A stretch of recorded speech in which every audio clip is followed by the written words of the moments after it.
You are looking live here in beautiful Salt Lake City, Utah for at DNA HQ for the DNA Sports Recap. What's going on, AJ? What up? What up? I see we already have a few people there in that are joining us for the live stream. Appreciate it. Thanks for showing up, folks. Again, as always, as we're doing this live, we want to hear from you in the chat there. So go ahead and jump into the chat. Let us know where you're watching from. Are you currently watching? Dang, what's with that intro? Sorry, Aaron, we had some technical difficulties, man. Give us a break. Yeah. Sorry about that. That was all on me there. I just, for some reason had an issue there that I couldn't. My voice doesn't work all of a sudden. It was great. It was good times. But yeah, if you're watching this live here, please join us in the chat. Comment about what we're talking about. I'll try not to be distracted while my Dodgers play on the other screen there, just like we did last week with your Atlanta Braves. So we'll both see, how that goes. Yeah. So we're it's definitely gonna be a fun show here. So we're definitely gonna get into it there. We got a comment there from Greg Hawkins. Philly's knocked out. Yeah, we'll definitely get into that. That's pretty crazy. Let's see here. We also have another comment from Aaron. LOL, English can be hard sometimes. Yes. Yes, that is very true. It can. Thanks for calling us out, Aaron. Appreciate it, buddy. I like it. Keep it coming. Keep it coming. But so yeah, once again, folks, this is a live show. We are doing this on a live stream. If you guys are watching us live, please jump in the comments. Let us know. Sorry, into the chat. We got to remember that this is a chat, not a comment section. That is true. So jump into the chat. Let us know, what we're talking about. If you have an opinion, we want to hear it, and we'll address it as we go, for sure. So yeah, you can't even see the screen, can you? And I got a perfect wide open shot, and you're going around the camera. It's good. It's okay. He flew out. It's good. Update. He flew out. Oh, thank you. Appreciate it. Yeah. So we're going to get into that here. We got a few things to talk about on today's episode. We're going to talk about college football, the news about the new Super League. We're going to talk about that. We're also going to preview a little bit of University of Utah versus Arizona State, touch on some BYU as well. We're also going to talk about some NHL and your Utah Hockey Club in their first inaugural game. And we're also going to do some talk about the Utah Jazz and their preseason being underway. And do a little bit of MLB postseason update. So that's what's on the docket today. Love it. All right, so you want to go ahead and jump in and do our little walkthrough there on the preview? Yeah, for the post for the podcast. Yep, you got it. All right, before we do that, folks, ceremonial pre-show cheers. Cheers to you. Cheers to you, my friends.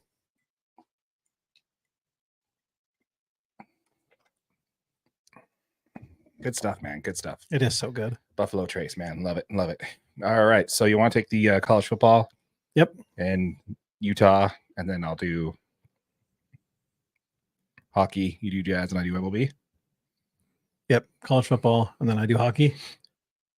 Yeah, you do preview college football because I think that's okay. Yep. Yeah. Okay. Ready? Yep. Hello, Internet. Welcome to the show. Thank you for joining us. College football has announced a potential Super League. Let's break it down. And the University of Utah is traveling to Arizona State. Let's talk about the game. History was made last night in Salt Lake City with your Utah Hockey Club. Let's break it down. The Utah Jazz are underway in the preseason. Let's talk about it. And in the Major League Baseball, in Major League Baseball, let's go ahead and get a postseason update. All that and more. My name is Darren. That is AJ. And this is the DNA Sports Recap. Roll the intro.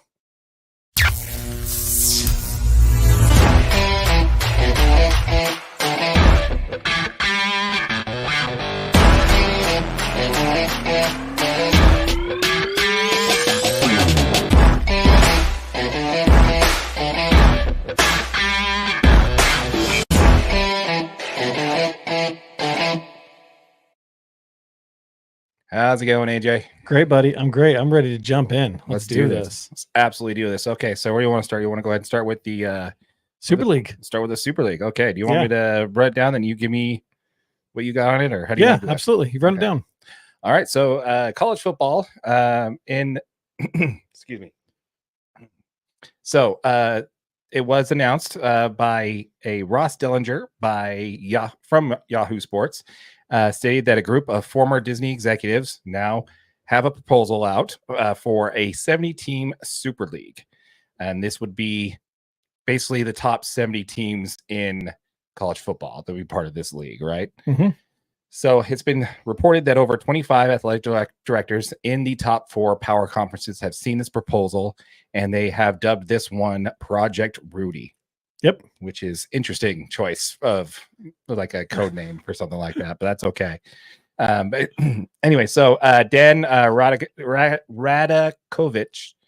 stated that out of all the ideas that he's seen, that this is the one that makes the most sense.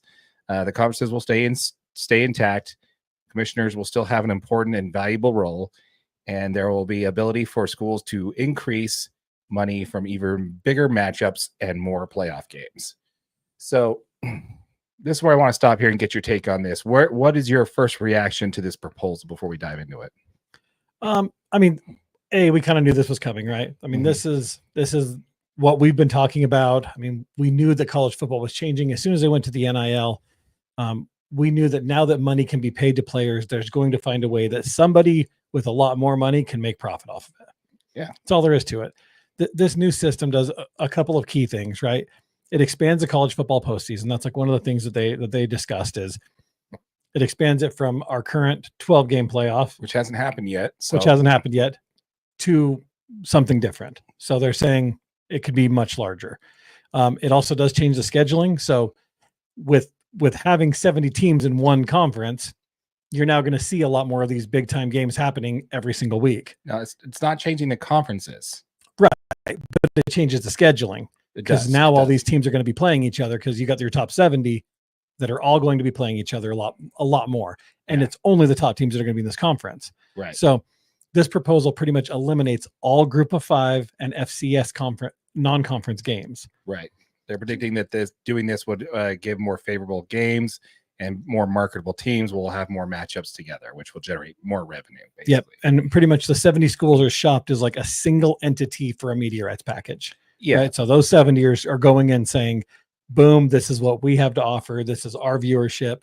And then it's pretty much a tiered revenue distribution. So they've got, the top tiers and the mid tiers that all earn different sets of revenue. Right. Based in that top 70. We'll get to that here in just a second here, but I want to go ahead and comment back a little bit on this, and let's break that down. The basics of this is that 70 teams are going to be joining together in a media deal, essentially eliminating all group of 5 and FCS opponent games.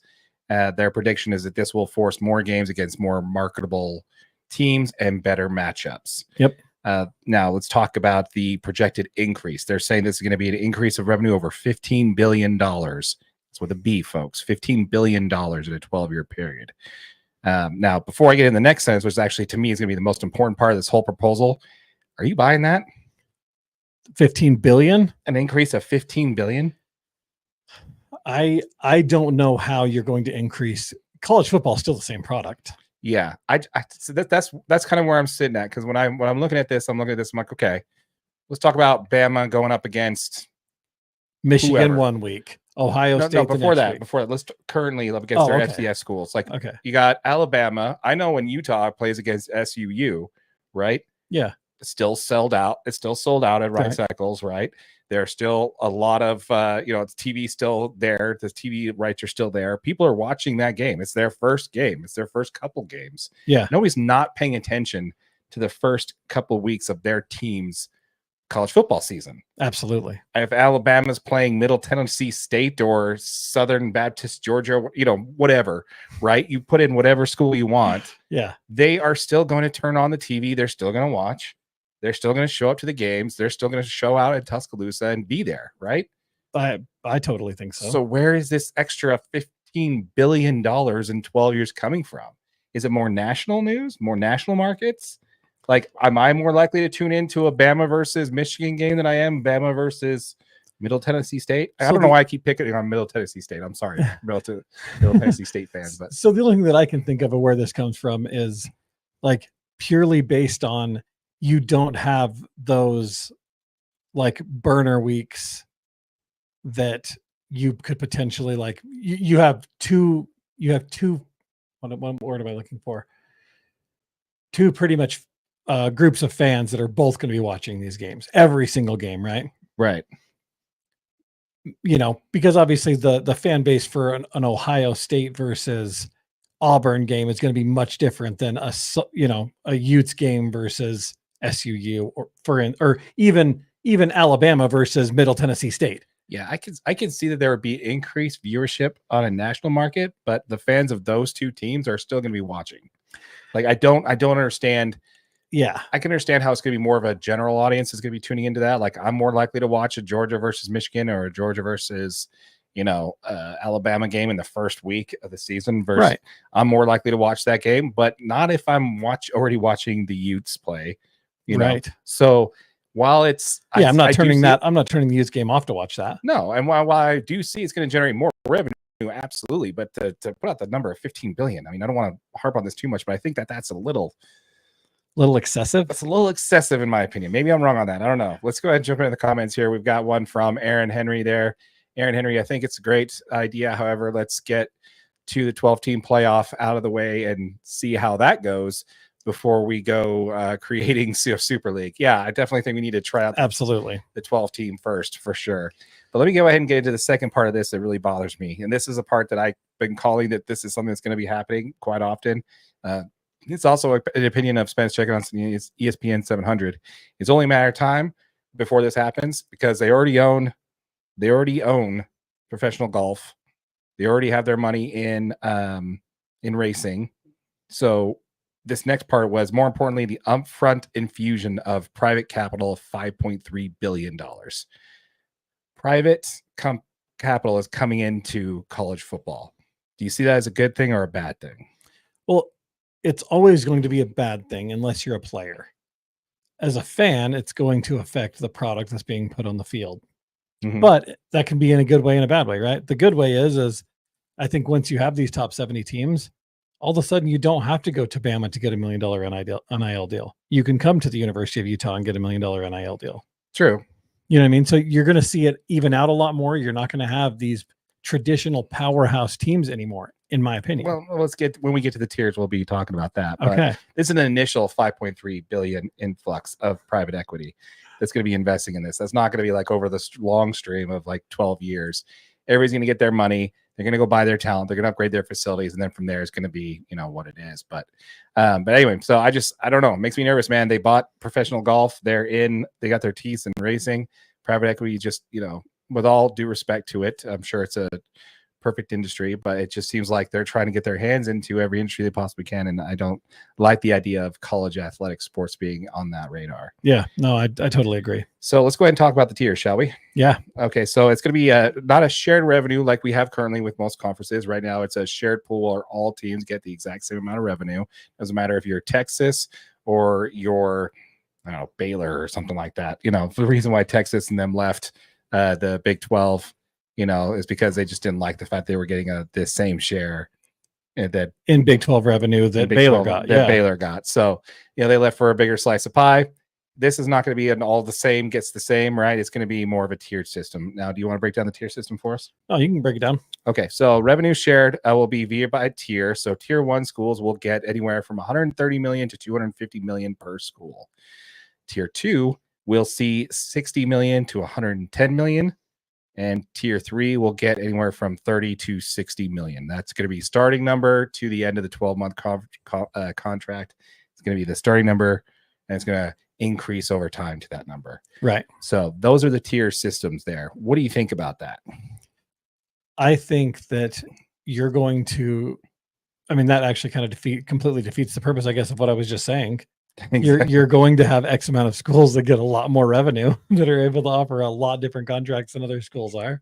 Yeah, unless you just give everybody all the money to the players and don't pay your staff enough, don't upgrade your facilities. Yeah, but the fact is you're still going to have the ability to budget at a much higher rate for players than other schools are going to. Yeah, it's just going to widen that have and have not. The thing that I don't like about this is they're like, oh, this is going to incorporate everybody, all the Power Fours, but we were missing out on the fact that Weber State, SUU, Middle Tennessee State, they all are waiting on those games that they have against the top tier talent that pay out those big dollars that fund a lot of their that goes into their school fund that funds all of their college athletics, not just their football program. Absolutely. So to kind of take those games away, we're just increasing that have and have nots. And this third tier of these top 70 teams, I don't know. Who's in their current TV deal, who's getting less than 30 million? that's already in a top 5 conference. Right. Right now, probably the Pac-12, we don't know yet, but right now in the Big 12, that's probably about where they're going to be at, right? Yep. So I don't know. It kind of has a little bit of concern for me there. It definitely is increasing those that are the haves and those are the have-nots. What really bothers me about this one, though, is that there are different proposals to set the tier. Currently, there is a option there that includes a relegation and promotion model, like we talked about a couple of weeks ago. Yep. Where a team is in a lower tier, if they win that tier, they can be bumped up into a higher tier and get more money. And then the ones that are dead last could be relegated to a lower tier, right? Right. You're still the top 70, still the top 70. I don't know. There's different proposals on how that works. But the one thing that I saw that's in here, this is something that scares me. And I think this is exactly why I don't want private equity in this. This is about profit, right?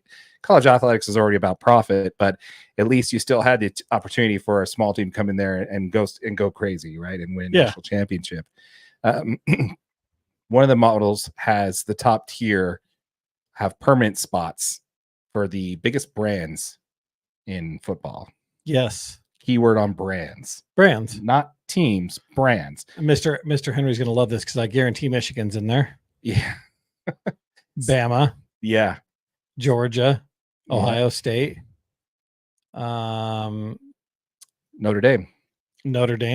Who is famously up and down. Yeah, I mean, the most inconsistent team in college football ever. So you're gonna have the top 8 teams. Yeah, just based off of notoriety. USC is gonna be in there. Oh, absolutely. Even though they haven't done anything since the mid 90s, late 90s. Oregon's in there. Yeah, guaranteed. Oh yeah. So I mean, not anything since the late 90s. They have done stuff, but my point is that they're gonna go after the brands, not necessarily the best teams, which to me is also another piece there that we're going to be missing on. So I don't know. We'd love to hear from you in the comments. Let us know in the comments down below what you think when it comes to this. I don't know if I necessarily like this idea. I do think they're going to be a Super League team. I do think something like this is going to happen. I just don't like the idea of private equity coming in and the top brands having permanent spots in the tier 1. I think that's not helping. So did you see there's another proposal as well? So it's not just the Project Rudy proposal. There's another one that's kind of on the table. Oh, I'd love to hear it. Yeah. So it's called the College Student Football League, or the CSFL. And it is a 72 team Power 12 conference with the remaining 64 teams, which is every major FBS team, in a group of 8. So that would pretty much tier them into a Power 12. And then it also keeps the other 64 teams in this college student football league. Wow. So the big thing about all of this, and this is what we got to remember, is currently every single conference already has media deals. Yes. The SEC is through ESPN and through 2036. The SEC runs through 2034. The college football playoff has a contract through 2032. The Big 12 is through 2031. The Big 10 is through 2030. And Notre Dame has their own contract through NBC that's through 2029. Yeah. So for any of this to happen, all of these contracts have to be bought out. Yes. So it's probably going to take that $8 billion you said to buy out all of those media 5 contracts. Whatever billion, 5.8 $5 billion, yeah, to buy out all of those contracts. 5.3. Yeah. Then not to mention, it's going to be ESPN or somebody that's going to put all of it on. Oh yeah. They're going to be in the middle of all of that. Oh, for sure. Yeah, exactly. I'd love to see, where that goes, where it comes from there for sure. I don't know, man. I just kind of, I don't know. Either way, I'm not a big fan of which direction they go. I like that better. Yeah. But I also kind of see that we're still doing the have and the have nots. And where's that going to leave everybody else when it comes to college athletics? Are they going to be able to even have a football or athletic program at all because football is no longer funding the rest of it? So, yep, exactly. Love to hear from you folks. Let us know in the comments down below what you think. Please let us know what you think on this, on either one of these proposals. Do either one of these make sense to you? Do you see this as being inevitable next steps? Is this coming a little sooner than you thought? Like I would think. I thought this was going to be at least a year or two down the road before we start hearing about this, but apparently we're just jumping right into that. So got some comments. We'll get to them. Yeah. Oh, okay. Love to hear from you folks. Let us know in the comments down below what you're thinking on that. And we'll definitely more to come on that for sure. Yeah. All right, let's go ahead and hit some of the comments there. We've got another one from a few here from Aaron there. I don't like the idea either. Yeah. I'll go ahead and take tier 1 teams, please. Yeah. Tier 1 teams, please. Go Big Blue. And also you have a comment here. Can't we just go back to the regular college football on Saturday mornings? Everybody got to get greedy, and it has Have their hands in the cookie jar. Absolutely. has to have their hands in the cookie jar. Yeah. That's literally exactly what it is too. Yep. Yeah. He just got thrown out. Yeah. Badly. Yeah, that was interesting. Whoa, that was unnecessary language on the TV there. Unnecessary. Why did Ohtani go? Because the ball got tied up with the umpire. It should have been a dead ball. They shouldn't let him go. They should have called him back. See right here. Oh, yeah. That should have been a dead ball. The Mookie went. If it doesn't hit his arm, Freddie he scores easily. Yep. Unfortunately. But that's okay. That's all good. Now let's see here. We also have another comment there from Greg. Conference realignment throws away college football for money. CFP could, let's see, college football should be regional. I agree. I totally agree. Actually, I missed the day of regional conferences being an actual thing. Now we got the University of Utah flying to UCF for a game. Yeah, which is going to be great. Craziness. Yeah, it's going to be great. Speaking of University of Utah, let's go ahead and pivot on over to a little bit more about your University of Utah, shall we? Yes, we should. Okay, so it is game week here on DNA Sports Recap. We're going to be talking about the University of Utah versus Arizona State. Both these teams are coming in 4-1 on this one. The Utes are currently a 6.5-point favorite on the road. Of course, Utes are coming off of a bye week after losing at home to Arizona. From what I have on here, the Sun Devils have a great defensive line. They've racked up 12 sacks in the last 5 games, which is good for 23rd in 12 sacks in the last 5 games, and they're ranked 23rd in yards per play, basically on the defensive end. Yeah. They're only allowing 3 yards per carry, which is good for the top 15 in the country. This defense is going to be really a good test for Utah on the running game there. What are your thoughts going into this one? Well, I think the offense has been good, but I don't think it's been great. You ready to hear why? Utah or Utah State? Arizona State. I think Arizona State's offense has been good, but I don't think it's been great, and I'll tell you why. Okay, tell me why. Okay, you ready? So currently, Arizona has the 53rd ranked offense in the country, and it's ranked 31st on defense. The Utes are currently ranked 56th on offense and 16th on defense. The best defense that ASU has played this year so far is the 45th ranked Texas State. Okay. Texas State is the 45th ranked defense. That's the best ones. They do end up Texas State, didn't they? Nope, they do end up winning that game. Oh, that's right. That's right. They lost. It's a close one though. It's not a blowout in any way, shape, or form. And that's the best defense they've played. The best offense so far that they played was the 24th ranked Texas Tech offense. They do lose that game. That's what I was thinking of. Yeah. Yep. So, but the thing is Texas Tech has the 123rd ranked defense. There's only 133 teams in college football. Okay. And they're ranked 123rd in defense. Mm-hmm. So that's the worst defense they played all year. And that's not even like there's sorry. That's a bad one. And they've also played some other bad ones. They've also played Wyoming. Right. The Wyoming defense was ranked 104th. The Mississippi State defense is currently ranked 121st. Mm-hmm. Okay. So you haven't played these great, fantastic offenses or defenses in any way, shape, or form. Mm-hmm. So that offensive number is definitely a little bit skewed because they haven't actually played a defense anywhere like the 16th ranked defense that they're currently going to play against with the Utes. Right. But they do. I mean, the fact is they do have some great players. Sam Levitt's having a great year. He was a quarterback that Utah looked at trying to bring in the transfer portal. He's got 1,012 passing yards, 7 touchdowns, 3 interceptions. He has been sacked 7 times, which that offensive line has had some troubles protecting him this year. That's almost twice a game, obviously. Mm-hmm. So going against our Sack Lake City defense could be an issue for him there. If it shows up. As long as it shows up. No sacks against Arizona. Right.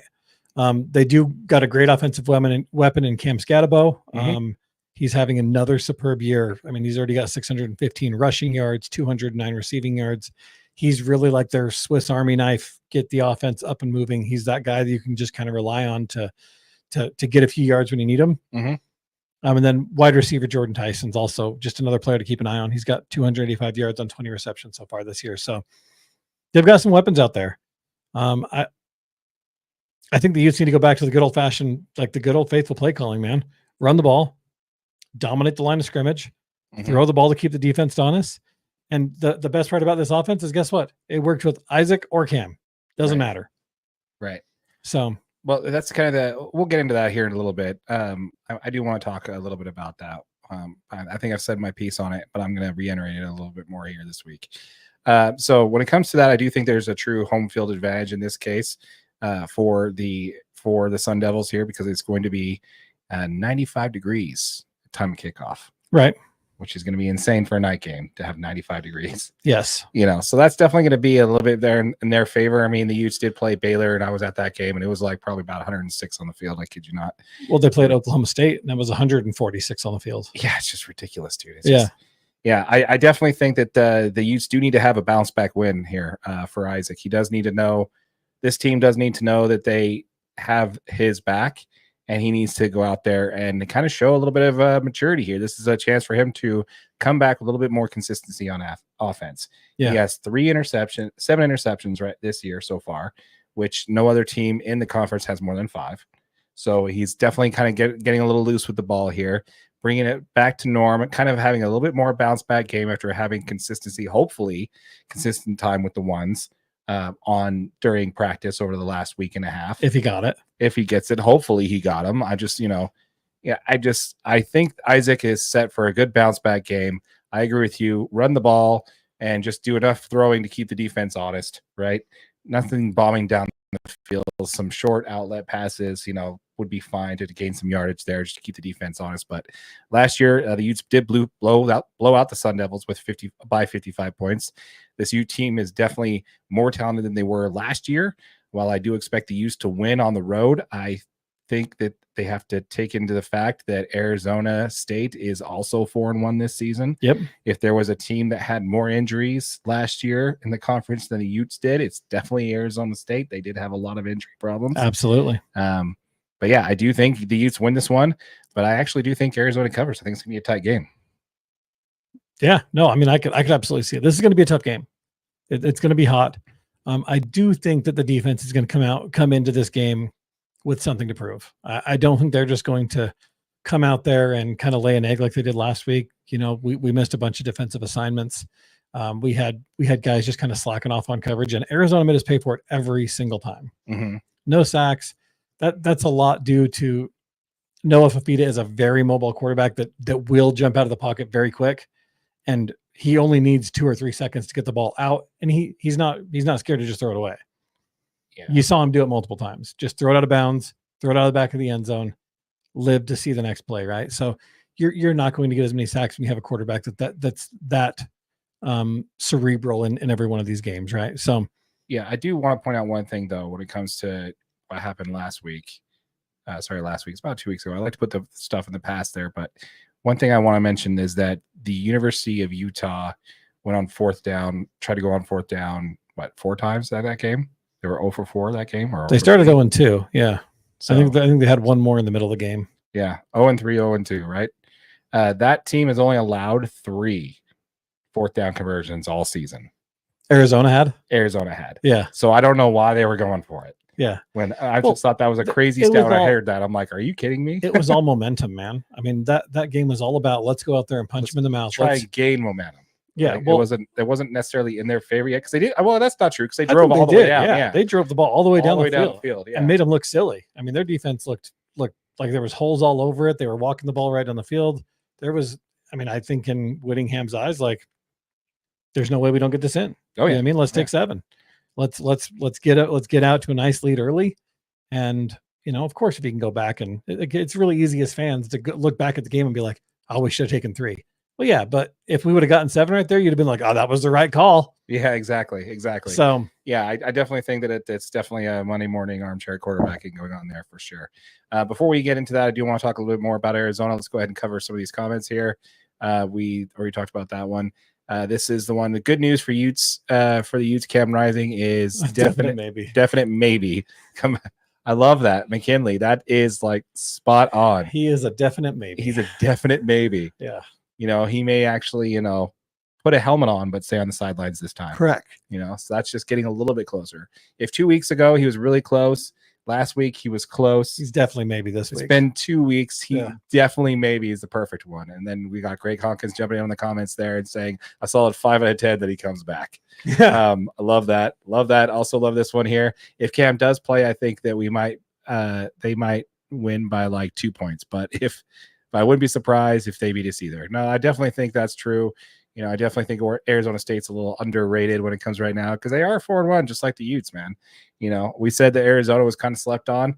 We originally said in the season that they were going to be a good team, and we've been proven right on that one. Yeah. It's just the other teams that we've thought were going to be good. You know, like your Oklahoma State.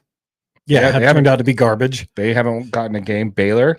Yep. They haven't done well either. Yep. You know, so those teams that we thought were good that the Utes got to win over, you know, maybe we just need to kind of, you know, identify expectations and realize that we do have a freshman quarterback that is 18 years old that's out there trying to figure it out. Yeah. And there's actually rumblings. This is coming from Spence Check is on ESPN 700. It's not an official report, but he has heard rumblings up on the hill that the powers that be are getting ready to just run with Cam for the move on from Cam and run with Isaac for the rest of the year. So I don't know if that's a great idea. It's not fair. It's not fair to Isaac if they keep doing this whole will he, won't he thing.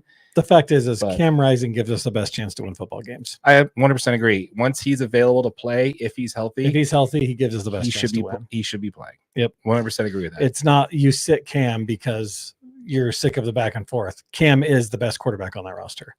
And in that situation, Cam doesn't make these Isaac Wilson mistakes. No, he doesn't throw the ball 7 feet over someone's head into a receiver's arms.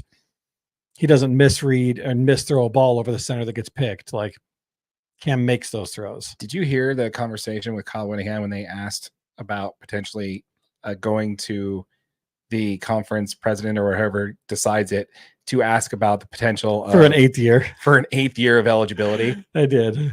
That is just he totally dodged it. He just like, I don't know, that's a compliance issue, but you know, we're happy with Cam and where he's at right now. And yeah, definitely. If that's, you know, if he's not healthy, then that's definitely something that we can recommend. I'm just like, are you kidding me? Are we really having this conversation again? Are we really willing to go down that path one more year? Hey man, if it means he actually, well, honestly, for Cam, it's probably the best option. For Cam, it is the best option because he makes another $1 million. Well, also that, I mean, nobody wants to be on that field more than Cam. You know, is that a robbed home run? Did that have the chance to get out? Oh, it was out. It had the chance. Oh, yeah. Freaking Max Muncy, poor guy, had a chance. Anyway, nobody wanted to play this whole season without an injury more than Cam. Right. Right now, do you think that was his one chance to make the NFL? Like he's making more money in college than he's going to be making in the NFL. Yeah. His chance of getting a first round or a second round draft pick, being a first or second round. I don't know if he'll be drafted at all. Is gone now. Yeah. He hasn't been able to stay healthy. And it's not necessarily because of fluke things. He's just proven that he's not able to take care of himself and do what's right by his team and just slide or just step out or just try not to get that extra yard or throw the ball away. He's not making smart plays out there to protect himself as the number one asset on that team. Right. So I don't think any NFL team is going to risk a high draft pick on him. So we'll see on that one for sure. But I'm gonna go ahead and operate on the same thing I said last week. I'm operating that this is Isaac Wilson's team until I see otherwise. Until Cam Rising on the field throwing the ball. Yeah, on the field throwing the ball, taking snaps. Yeah, exactly. Until he's under center on an actual play in the game. I'm going with Isaac. I think that the team still has a chance to sneak by with Isaac if they go back to your point, traditional Utah football, run the ball. Let's do 75-20, man, and just, run the ball, passing 75-25 and see what happens. But yep. What's your prediction on this game here? You said it's gonna be close. What do you think? I think it's gonna be close, but I think the Utes cover. I'm gonna say 28-20. I like it. You got the Utes. You got the Utes going over. Yeah, I like it. Yeah. I like it. So I do want to continue to talk about Arizona because we do want to talk a little bit about BYU and their game coming up against Arizona. Got a couple comments here we're going to jump into. We got Pacific Northwest Ute, PNW Ute. In terms of hot and cold, Cam's temperature is rising. Every time. Love it. Keep it coming, man. Keep it coming. Cam will be lucky to be drafted at all. Kind of what I'm saying. Since 2002, he's played 3/4 of football. Yeah, I mean that's exactly it. I love Cam, and I think he's a great quarterback, but I don't think he even has a chance to get drafted. He'll be on a practice squad somewhere. Yeah, he'll have to prove it. Have to be on a practice squad. I don't think he can stay healthy enough. Go into coaching, Cam. Yeah, go into coaching. Finish this season out strong. Okay. Yeah. Finish the season out every game, every quarter, and let's see where we're at. Become a Ute legend and run a daily. Because the fact is if the Utes, like, everything goes great and the Utes make it to college football playoff and he's in the national media's attention, yeah, he's got a chance at this point still, right? But he's got to play every quarter of football moving forward from here on out. And the Utes have got to do something. We got another comment here from Greg. Don't worry, BYU will get revenge for the Utes. McKinley. Yeah. Sorry, who did I say? You said Greg. Oh, sorry. This one's McKinley. Yeah, sorry, McKinley. Don't worry, BYU will get revenge for the Utes. That's what. Let's talk about that, man. So the BYU has Arizona coming into Provo. Yep. BYU is a 5.5 favorite in this one. BYU is undefeated this season, also coming off of a bye week. Getting key players like LJ Martin, who will help boost this already great defense. Probability comes down to what team's going to show up in Provo. Is this going to be the team that with losses to Kansas State and Texas Tech, or is it going to be the team that shut down the Utes? Noah Fafita's downslide this season. I kind of like BYU's chances here. Oh, I definitely do. I would say I think BYU can win this game. It's a very winnable football game. You've got to, as crazy as it is, you've got to contain Noah Fafita. The kid's crazy good.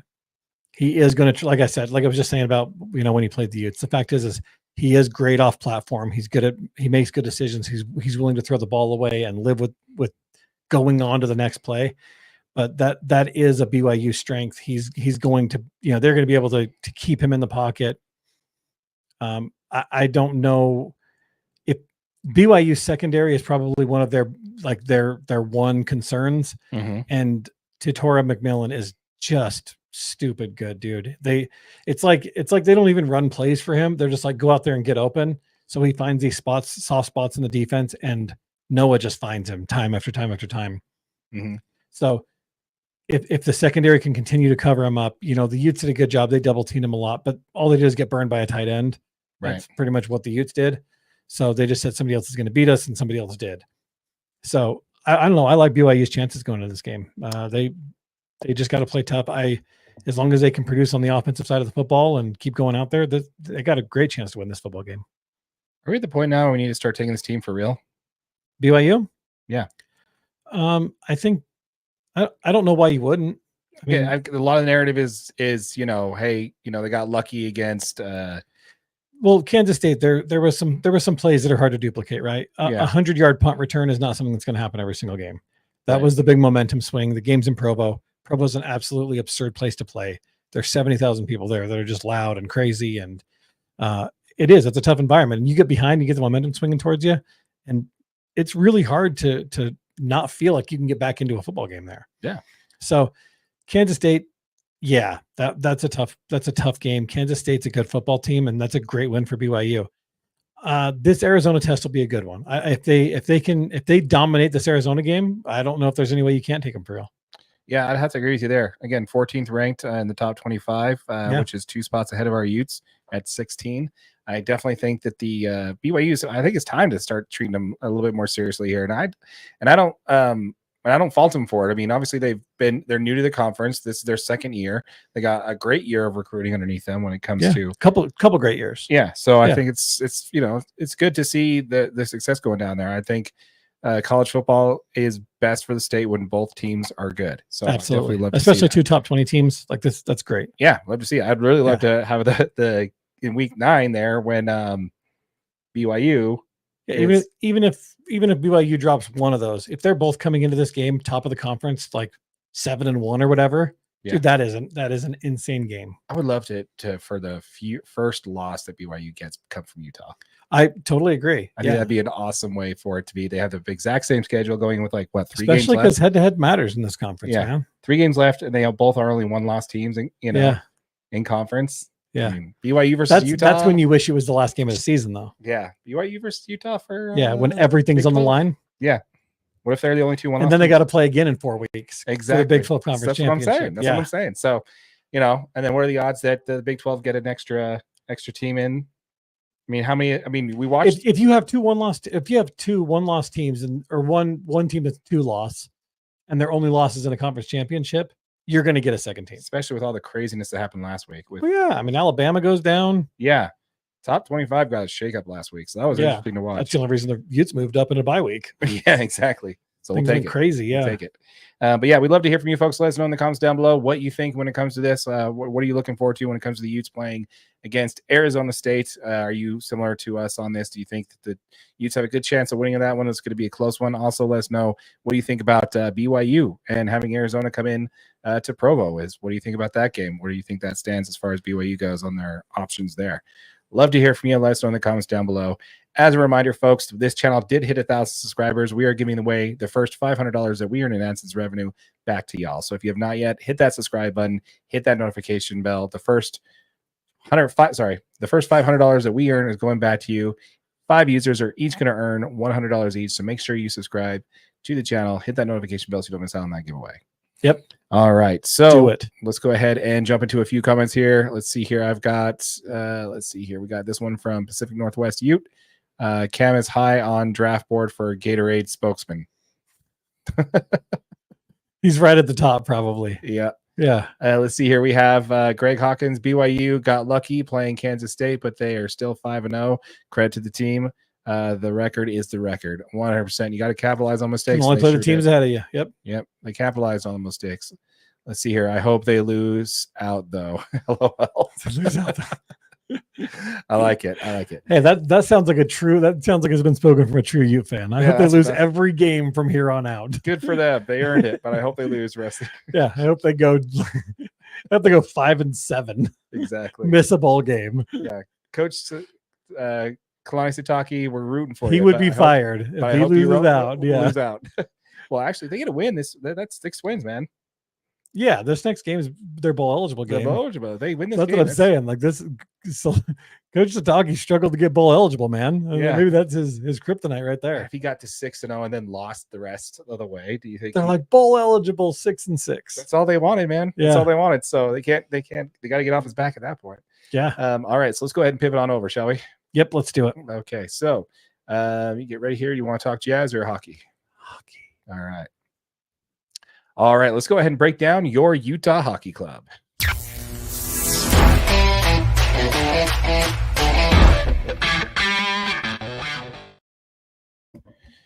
All right. Well, that was a good color. That was nailed. You nailed it.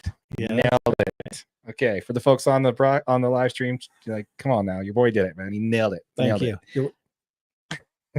So history was made last night here at the time of recording. The Utah Hockey Club had their first inaugural game of the first official NHL season, their inaugural season.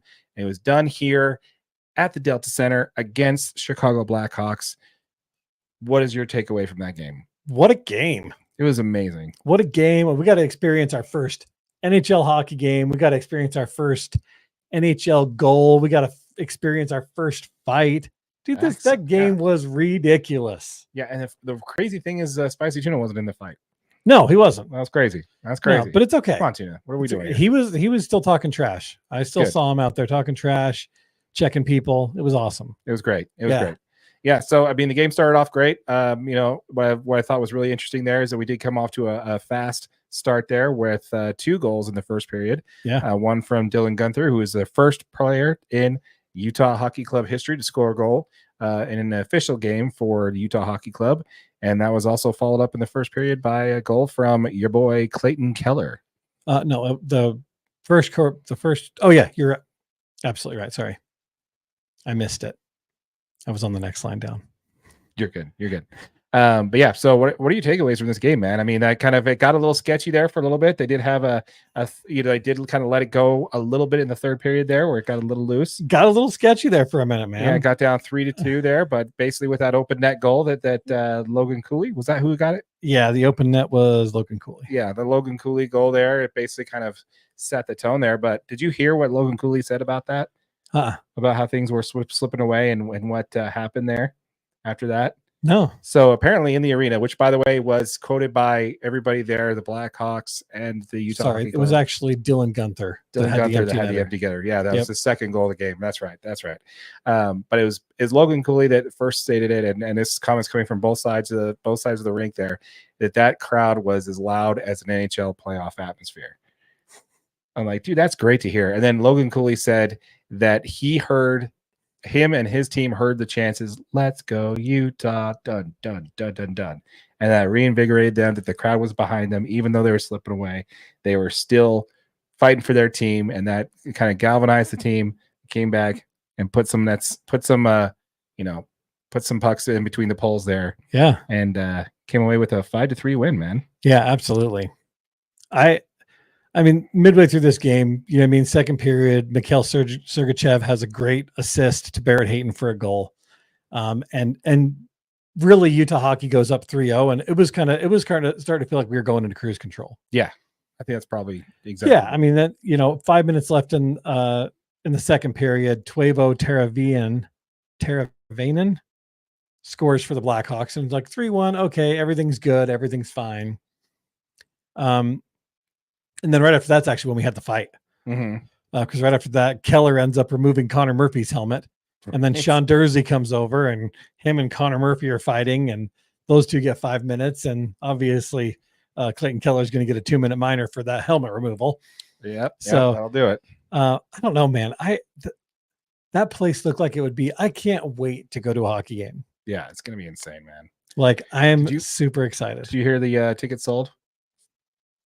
Something like 16,000 tickets were sold. 16,000 in a stadium that holds, I think, 13,000. How does that even work? Apparently, they had like standing room. Probably like on the plazas and stuff. Like one view only, like one goal view only seats and stuff like that. They're able to squeeze in more, which is insane. I mean, when you're going more than thousands over your sellout capacity, I think it was a complete sellout, though, right? Yeah, it's a sellout, but the amount over. Yeah. I don't think there's a home game that the Utah Hockey Club's not going to sell out this year. No, I don't think it's. I mean, they already sold every regular season ticket. Yeah. So secondary market is basically where you're going to have to be dealing with, folks. So get used to that. But yeah, I don't know, man. I think it was an awesome win. It was great to see. They had Shabuzi performing before the game. Yeah. Don't know who that is. I guess some old man shouting at the clouds. I guess I don't know who that is. Oh, dude, you've heard his songs. Probably have. But yeah, it was great, man. It was great. And I do want to jump in the comments here. McKinley said, "Good win against a bad team, but a win's a win."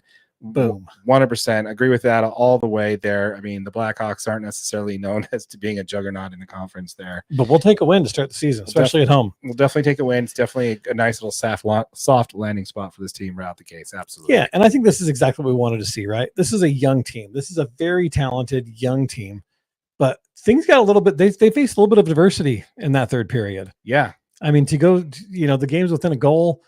It was kind of starting to feel like Chicago was gaining a little bit of momentum. And when things got tough, like you said, I think the crowd picked them up and they took it, and they show that they stayed poised enough to get that open net goal and really kind of close down. They actually scored one more after that. But this team's fun to watch, man. It's a fun club to watch. The players you could just tell they love being out there. I mean, I just can't. I'll say it again.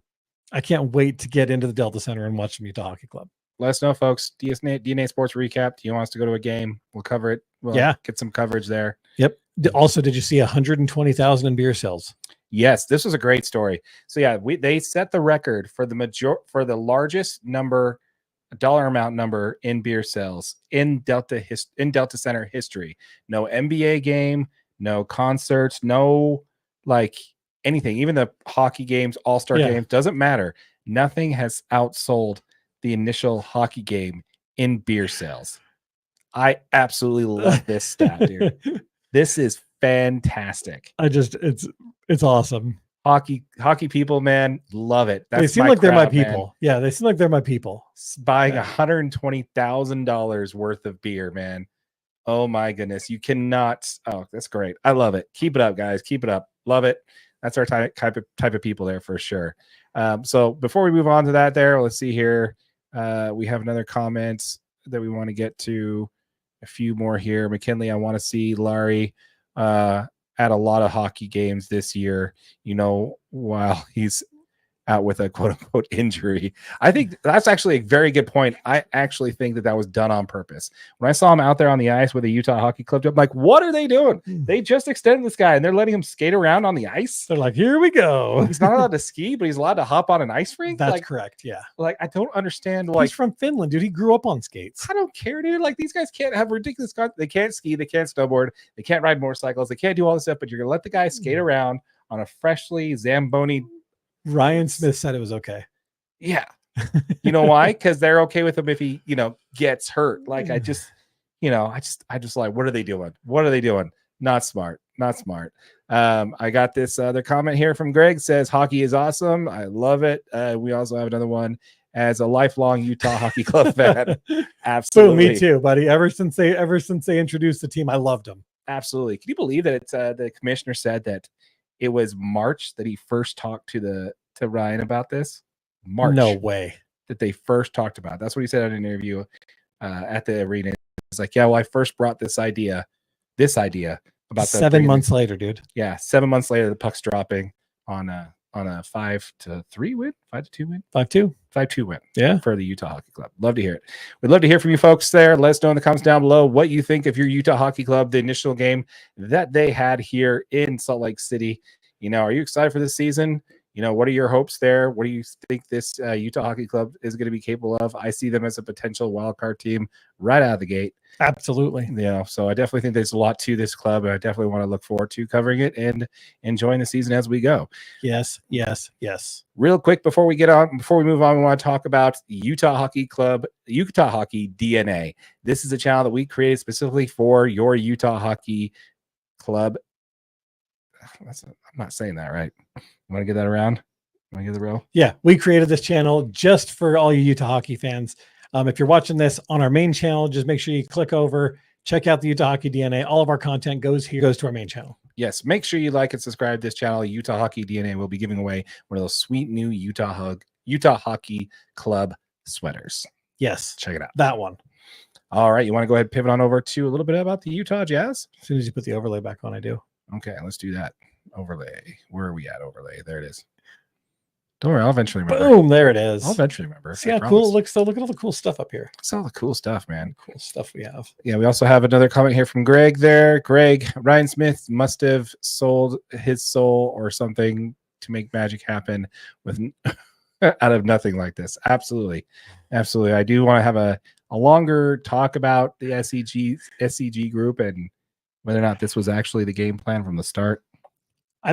Yes. When it's not necessarily about being a sports team owner, it's more about being a real estate developer than it is about being a sports team owner. He's being a real estate developer too. More to come on that, folks. All you gotta do is buy a hockey club. All you gotta do is just get a hockey team. Yeah. But yeah, we'll jump into that a little bit later here. Let's go ahead and pivot on over to talk about your Utah Jazz. Go Jazz.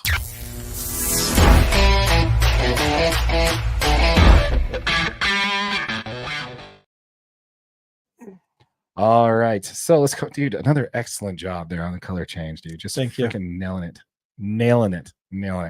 All right, so please hold the applause, or you can type the applause in the comments. That's fine too. That'll work. Yeah.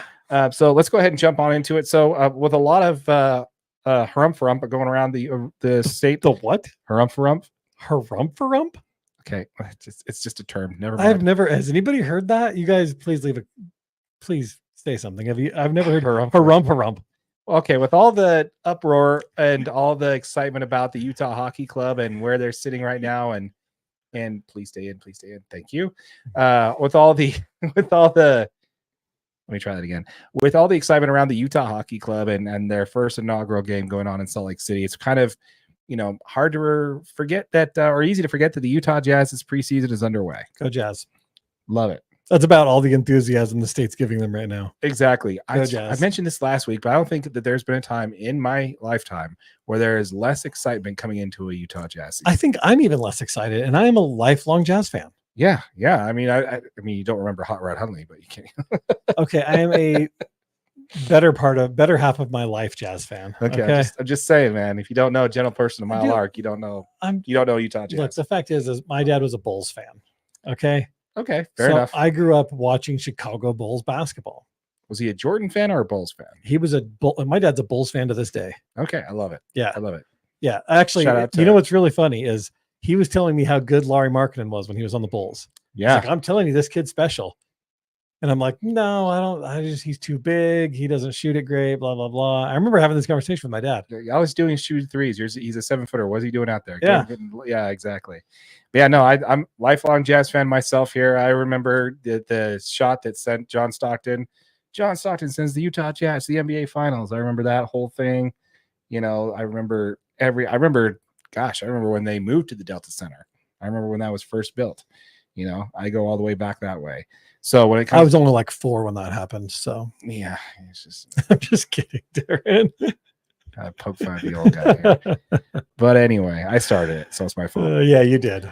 So there's not a whole lot of media frenzy around this team right now, and that's just kind of because we all kind of know where it's heading this year. Yeah, you know, right now though the preseason is underway. The Utah Jazz are 2-0 in the preseason. Yes, averaging 119 points per game, averaging 50% shooting from the field and 40% from three as a team. Yeah. In the game against the Rockets, that's really going to be the only one I'm going to talk about because I think that's the only one that really matters. They were behind in the second half. This team was the Utah Jazz. That's the team we're talking about. Mm-hmm. But they did come from behind in the second half to win. It was led by Larry Markkinen, who scored 17 points, 4 rebounds, 1 assist, with Keontae adding 13 points, 4 assists, 3 rebounds, and a great game from him. Yep. And then Clarkson added 14, and Johnny Juzang added 12 as well. Yeah. What's your take so far on the Utah Jazz this preseason? So I got to take on a couple players, right? Mm-hmm. Johnny Juzang is slowly becoming one of. You almost clicked leave studio. I didn't click. We're good. Johnny Juzang is slowly becoming one of my favorite players. As soon as he steps on the floor, dude, I absolutely love it. I'm just like, give Johnny the ball. He shot. I mean, in the Breakers game, he was 5 for 6 from 3. He had 19 points in that game. He just looks really good. Curiously enough, Cody Williams has played the most minutes over the last 2 games than any other player in a Jazz uniform. Mm-hmm. He had 29 minutes in the first game, and then he had 27 minutes in the second game. So I really think they're trying to do a lot to get eyes on Cody Williams, see how they can utilize him, what kind of lineups he fits with best. I think they're going to use him a lot, man. You nailed on the starting lineup. They are going to. I do think they're going to end up starting Taylor Hendricks, but I think Cody Williams has a great chance at getting a lot of these rotation minutes because he has been effective. Is Cody Williams only 6'6"? I saw something on that. Somebody commented saying he was 6'6". He's 6'8". Yeah, it's gonna be like, dude, in shoes, what's going on there? Yeah, in shoes, he's like 6'9", 6'10". Yeah, we'll definitely jump into that. I want to get into something. I want to talk about that a little bit here. But let's go ahead and hit some of these comments. Genuinely loving what I'm seeing from Bryce Sensabaugh and Keontae. Mm-hmm. Yep. So far, those are the 2 standouts to me. Yeah, 100%, man. Bryce Sensabaugh, man. What was his line last game there? I saw that. I actually really liked it. He put in some quality minutes there. I think he had was it 5 assists? He had 4 assists in the last game. Okay. Yeah, so 4 because him and Keontae both had 4. Okay. But the big thing was like Sensabaugh, he's getting to be that guy also that you want to shoot the ball. Yeah. He catches it and he's just like, dude, get it up, get a shot up. He played a little more in the second half in the game against Houston. But he looks really, really confident. I mean, he's not scared to go in. He's got a great touch from 3. There's a few defensive closeouts that are a little bit sketchy where he just runs at the player. He doesn't even have his hands up or anything like that. Right. That's stuff that's got to be cleaned up when the NBA season starts, but that's completely coachable. That's something you can fix in a couple of practices. And yeah, I mean, I think Bryce Sensabaugh is going to be, I think he's going to be a great weapon for the Celtics because he does shoot the ball so well and he's not scared to pass it. John Collins, probably my biggest surprise in the last couple of games. It's preseason, man. I'm not getting my hopes up on John Collins. I know. But the things that he's changing are things that are easy to, are a great thing to see in these early games. The biggest thing that I've seen from John Collins is he's been unselfish. I didn't see it in a minute. He's been unselfish. he has actually been more willing to pass the ball over the last couple of games than I've seen him in whole seasons. Almost to a fault. I mean, he's thrown a couple errant passes where you're like, dude, you were wide open. Why didn't you just shoot that? Right. But I love this like renewed willingness to spread the ball. And I think that if Collins can keep this consistency on his ability or his willingness to pass the basketball, he's going to make this team better this year, even if he's not starting. I like it. Got a comment there from Wyatt Stickman saying, hi, Wyatt. Good to see you on the channel, man. Thanks for tuning in. We also have another one here from McKinley Cutler. Sorry, just combining both of you guys there. Juzang has really improved his shot over the last 3 years. Yeah. Dude, it's been great. I love it whenever he's becoming, like you mentioned, one of my favorite players to watch on this team for sure. It's definitely gonna be a bright spot to watch this season. Absolutely. We also have Cody Williams. Sorry, when Cody was guarding the ones, he looked like he was smothering them. Yeah, he's got great length, man. Oh, yeah. He's not afraid to get up on people. And he's quick. He has good lateral quickness. A lot more than kind of, we obviously did some pre-draft stuff and I watched a lot of film on him there. And I didn't think he was as fast side to side as he actually is. His length does help with that, but he's a great defensive player. Nice. Yeah, I definitely think it's a good idea that he's working on his lateral quickness, because that seems to be something that people his size just tend not to want to put the work in on. Yeah, no, they want to just blow past you. Yeah, exactly. Dunk it on your head. Yeah.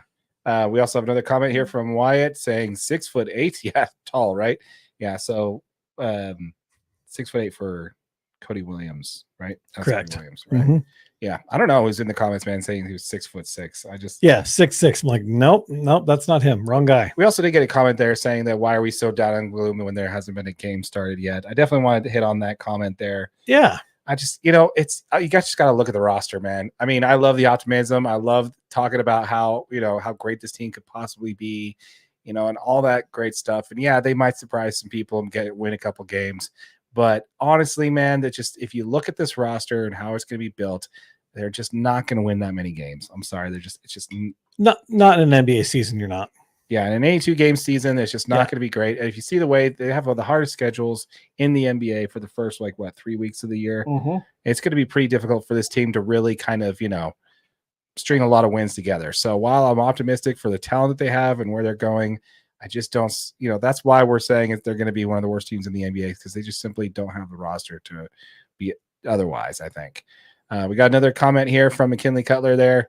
It's nice to see Bryce look good after having a full offseason to recover from his knee surgery he had during the last year of college ball. Yeah, I agree, man. I think that was great. I think that was one of the bigger reasons why he stayed down as long as he did. Sorry, you looked at me like I was saying something wrong there. No, you got it. I was just when he stayed down as long as he collecting my thoughts. When he stayed as long as he did with the G League there. I definitely liked his talent. I loved his downhill momentum. I liked his ability to shoot. A little undersized, but hey, that's never stopped the Jazz from drafting people in the first place. So, yeah, and I think the big thing about Bryce is you got to remember this kid was originally looked at as like a high lottery pick. You know what I mean? Like late teens, early 20s. He obviously fell a little bit for the Jazz to take him. So there's a ton of value in Bryce Sensabaugh that I think was overlooked. He's always been a great shooter. He's going to be a really good player, and I could see him being one of the standouts on this team this year. Yeah, I absolutely agree. I think he's going to have a great year. Who do you put Patty Mills in front of on this team? Like, because I really want to see Bryce Sensabaugh get some minutes. Keontae's going to probably be running the point. Is Patty Mills backing up? I think so. I think he'll back up Keontae. And then when's Sensabaugh going to come in? Third? Yeah, he'll play like probably a one. I mean, he's more of a two guard because he's not really a ball handling guard. I guess that's true. He's going to be more of a two guard. I agree. That makes sense. He'll come off the bench for Colin. Yeah. No, because then you got Jordan Clarkson. He's gonna be backing up Jordan Clarkson. Yeah. So oh my gosh. There's a lot of, I mean, that's the thing. It's like, this is a fun roster to watch. It's going to be a great year to watch Jazz basketball because these players, one of these guys is going to make the turn. One of these guys is going to be good. If not two of these guys. And we got some really talented young guys that it could make it for a really, we may not win a bunch of games, but this could be a really fun season to watch Jazz basketball. And that's what I'm excited for. Absolutely. All right. We're going to get this one up here. Wyatt Sickman, I played Hawaii football in PE class. I scored 2 goals. Hawaii football is like ultimate Frisbee, but with a football. Thanks, Wyatt. Wait a minute. So that means like you can't run you have to throw the ball. If you play with Ultimate Frisbee, you're not allowed to move once you have the Frisbee. Right. That's interesting, but with a football. Yeah, that's pretty interesting. I've never seen Hawaii football. Yeah, that's interesting. Yeah, we'll have to keep an eye on that. That's good. That's fun. Good job, Wyatt. Way to score 2 goals in Hawaiian football there. I don't know. I'm super excited about this Jazz season. Unlike most others, I do think that it's going to be interesting to watch quite a bit, honestly, on what the development of the young talent, what our draft, potential is going to look like, and just seeing which people we're going to keep around, which ones we're going to let go. Yeah. What do you think of Kessler? I don't think he's on this team at the trade deadline. Yeah, he's been a little underwhelming for me. He's changed so much in his last couple of games, and I feel like what he needs to do is just bring some energy. If he had Colin Sexton energy at his size, he could be such an effective player, because his rookie season, he did have that energy. He was running up and down the floor. He was trying to get to every single ball. But I do notice that if you see a couple plays in a row where he gets a lob, there's a couple in the Houston game where Laurie tossed him a lob, and all of a sudden he kind of gets into it for a few more minutes. So I think my concern with Kessler is that he's not going to get enough touches to keep him effective. Yeah, I definitely see a little bit of Osterberg in Kessler. Or if he's not the focus of the offense, or he's not getting at least some of the touches, then he's just going to kind of check out. Yeah. I definitely see that being the case, and which is unfortunate, because he's an immensely talented player. I think that if he would just stick within his role within this team, he could be one of the top front runners for Defensive Player of the Year. We felt like that after his rookie season, and he just kind of fallen off on that. But no, I don't think. I think if there's a player that's going to be moved at the trade deadline, it's going to be Walker Kessler. Boom. Calling it here right now. DNA Sports Recap. We'd love to hear from you folks. Let us know in the comments down below what you think when it comes to the Utah Jazz. We did launch our own channel for the Utah Jazz called Utah Jazz DNA. This is where you're going to see all your Utah Jazz content first.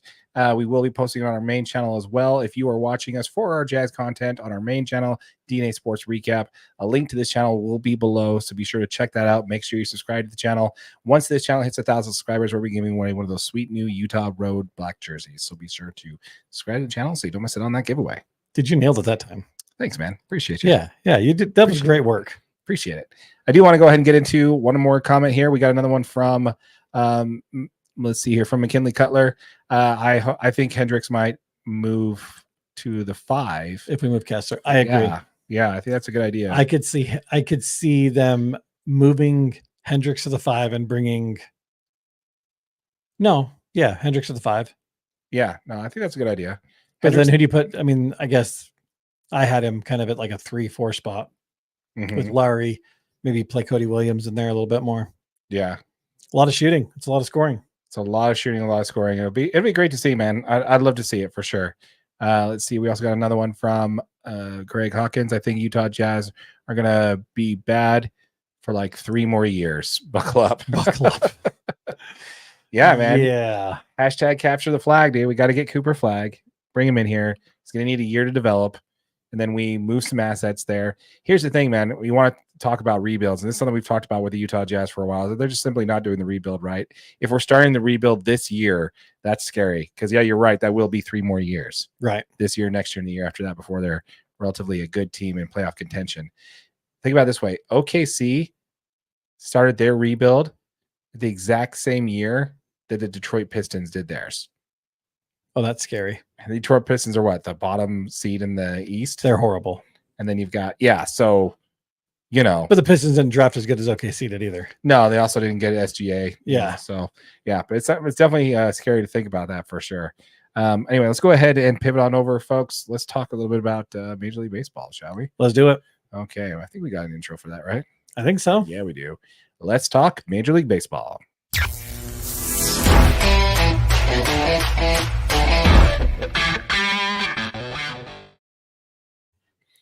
Dude, you're just freaking nailing these color changes, dude. Thank you. It's fantastic. Once again, folks, Once again, folks, before we get into content, this channel did just hit 1,000 subscribers. We'll be giving away the first $500 that we earn in AdSense revenue back to our subscribers. 5 subscribers are each going to earn $100 each. So if you have not yet, hit that subscribe button, hit that notification bell so you don't miss out on that giveaway. We look forward to giving it back, man. Appreciate it. Thank you for subscribing to the channel. We really appreciate it. Yep, absolutely. All right, let's go ahead and talk about the MLB, shall we? Yes, let's do it. Okay, so I just saw a stat. We got the Dodger game up on the other channel here, and I just saw an interesting stat. Sorry. You good? Yep, I'm good. Want me to hit the play in for you, like you did for me? Yeah. Yeah. No, I think I'm okay. I'm going to make it. Good. I just saw an interesting graphic that came up during the Dodger game there, and it had the top off the top records in Major League Baseball and who's been eliminated so far. And the top records are the Dodgers, and then you had the Phillies, then you had some other ones there, but like 5 out of the top 6 were crossed out for the best records. Some of the best records are already out of the playoffs, which is insane. So let's go ahead and break it down a little bit. So what happened earlier today? Did you hear about the Mets and the Phillies? Yeah, absolutely. So the Mets did defeat the Phillies. So let's go ahead and break it down and see where everybody sits right now. So the Mets beat the Phillies. They're now headed to the NLCS. Lindor had that game clinching grand slam there. Crazy. Which is great to see. Did you hear about did you see the closer to close the game out? So it was at I can't remember what their arena is called now. But anyway, it was in New York in Queens. And the closer, the trumpet guy, the guy who tore his leg celebrating the WBC. Oh, okay. And he missed all last year. He came in to close the game, right? And he walked the first 2 batters. Oh no. And you're winning 3-1. Oh no. Sorry. Was it 4-1? 4-1. They're winning 4-1. Still the tying runs at the plate. Yeah. Very, very scary. Walks the first 2 and then, settles down and gets out of it. And the Mets clinch it and beat the Phillies, and they're headed to the NLCS. Man, that's impressive. I did not think the Mets were going to be, first of all, in a playoff position at all this year. Yeah, in a playoff position, and then if you'd have told me at the beginning of the series that the Mets are going to win this one 3-1.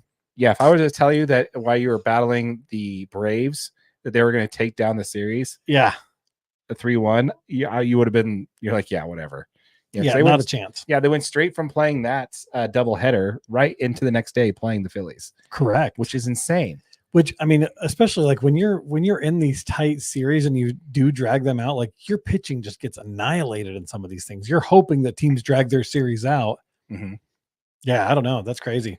Yeah, it is very crazy. Very, very crazy. I think it's also interesting there that the Detroit Tigers are leading the Guardians 2-1 in their series. Yep. I don't know if they played tonight. I don't know if that one ended or not. I don't know if that one's still going. I don't know if they played today. I don't think they played today. Yeah, but so that's insane. I mean, this was another team that, first of all, AJ Hinch, man.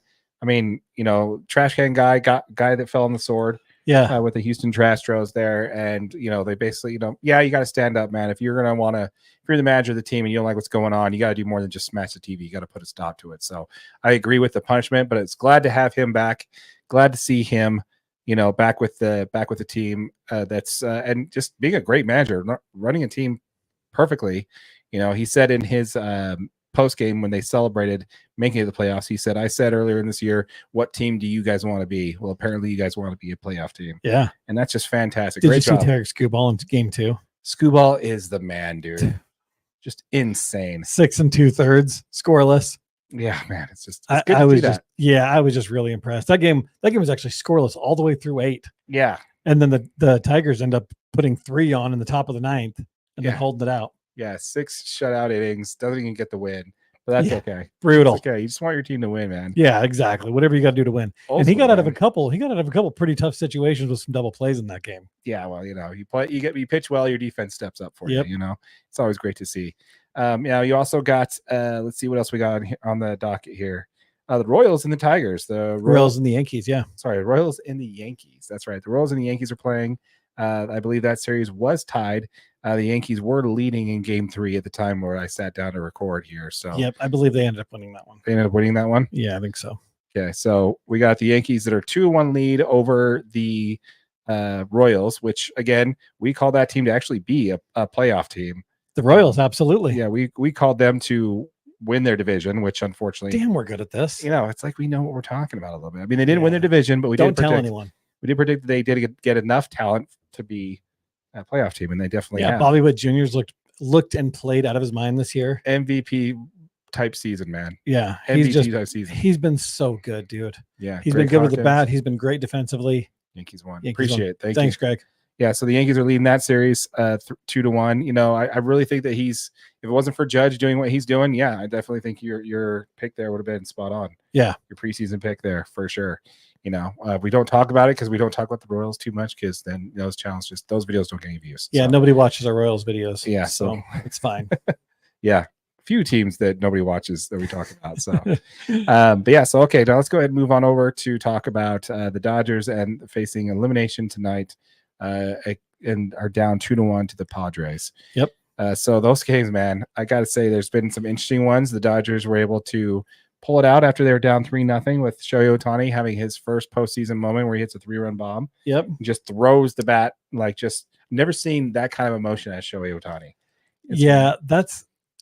Imagine yourself in that moment, though. True. You're down. Your first playoff game of your career. Yep. Right? You're down. You smash one, and as soon as it leaves the bat that it's out of there. Mm-hmm. Dude, I just gives me chills. Yeah, it does. Absolutely. And, he ended up getting another hit later in the game. So, yeah, it was a good showing for him. He did go 0-for in the next game where the Dodgers laid a complete egg and lost 10-1. That game was horrendous to watch. Oh, my gosh, man.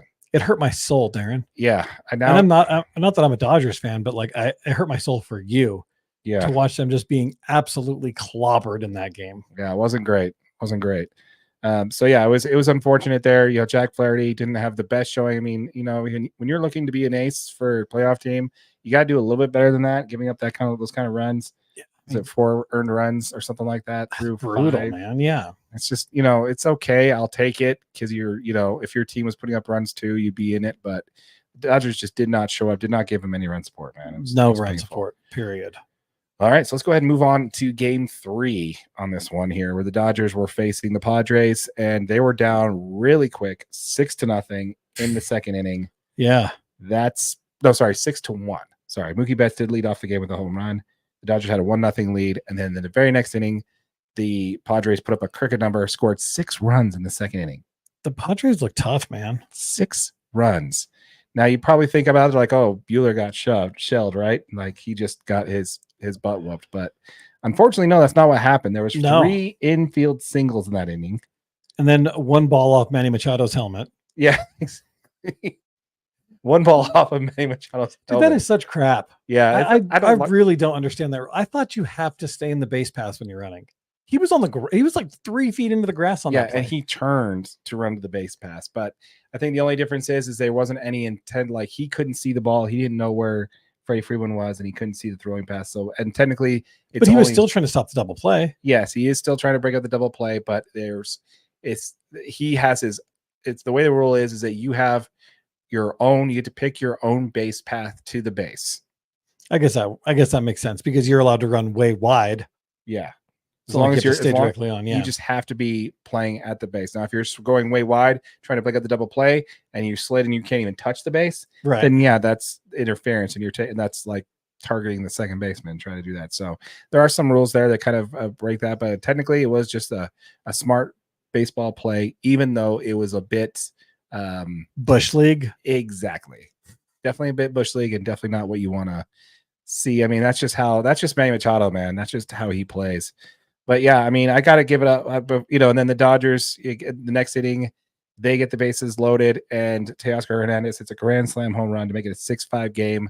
And that was it. There was not a single run scored after the 3rd inning in that game. That sounds like terrible baseball to watch. The Dodgers only had 1 runner, which was Freddie Freeman on a broken leg at a broken bat, a single at the center, and he hobbled down to first to get there. That was it for the Dodgers. They didn't put anybody else on. It's crazy. The Dodgers make history on finding new ways to lose a baseball game. Have you heard this stat about this? No. Oh, you ready to have just your mind blown? I am. Okay. So there's been no time in baseball history, playoff or otherwise, that a team has given up a grand slam, has only scored in 1 inning, hasn't scored after the 2nd inning, and still won the game. That has never happened in baseball history until yesterday. That's exactly what my Dodgers did yesterday. Fantastic. Just you got to be creative in your ways to lose. Yeah, you know what exactly. I mean? You can't just be giving up those wins all the time. Yeah, definitely. And I definitely I got to give a shout out here first. Let's go ahead and shout out Walker Buehler. Most folks are probably going to write off. Most folks pretty much wrote him off this year as being a two-time TJ, right? And he had a bunch of bad games, bad starts, went down to AAA, worked on something for his hip, came back, had a bunch of bad outings again, and then right at the end of the year, when it mattered, when the Dodgers wanted to win the division, he came out and threw out a great game, pitched 5 innings, only gave up like 1 earned run, something like that, something crazy like that. And then, yeah, if you look at in history, if you look at the box score, you look at the history of this game, it's going to go down as it's not that great a start. He went 5 innings, gave up 6 runs. It's not a great game, right? Yeah. But if you actually watch the game, you'll see how much that guy toughed it out and really kept his team in there, pitched 5 games, really gave his whole heart and soul and tried to do everything he could to keep his team in that game. It's not going to show on the box score, but it was a hell of a game pitched by Walker effing Buehler. Going to tip my DNA cap to Walker Buehler. Awesome job there, man. Too bad they just couldn't score after the 3rd inning to help you out. Which doesn't happen that often. No, it's pretty bad. Yeah. But anyway, so the Dodgers and the Padres are playing in game 4 right now. It's in the 7th inning. Dodgers have a 5-run lead. We'll see what happens there for the rest of that game. The Padres are perfectly capable of putting up 6 runs in 1 inning, so we'll see what happens there. And he missed it. Xander Bogaerts, man, not great. Oh, Max Muncy's running to 3rd. Look at him go. Good job, Max. What a play. Good job. Love to see it. We also got another comment here from let's see here, from Greg Hawkins. You don't want to stay on the base paths, and you don't have to stay on the base paths that are marked. Yes. The runner creates the base paths after leaving the plate, if I'm not mistaken. That's right. After leaving the bag, yeah, he creates his own path. Absolutely. Which makes sense because, like I said, you can run wide and take it at an angle to, continue your momentum into the next base. So, I mean, I guess it makes sense. It still it didn't look right. No, it looked like a Bush League play, and that's just what Manny Machado does. And I totally get that. It is what it is. Just Manny doing what he needs to do to help his team win, whether it's kind of when it comes to most how players would play it. It is what it is. It's just Manny being Manny, right? Yep. So we got another comment here from Greg. Dude, don't jinx it. I can't. I'm not even going to show it. Not even going to show it, Greg.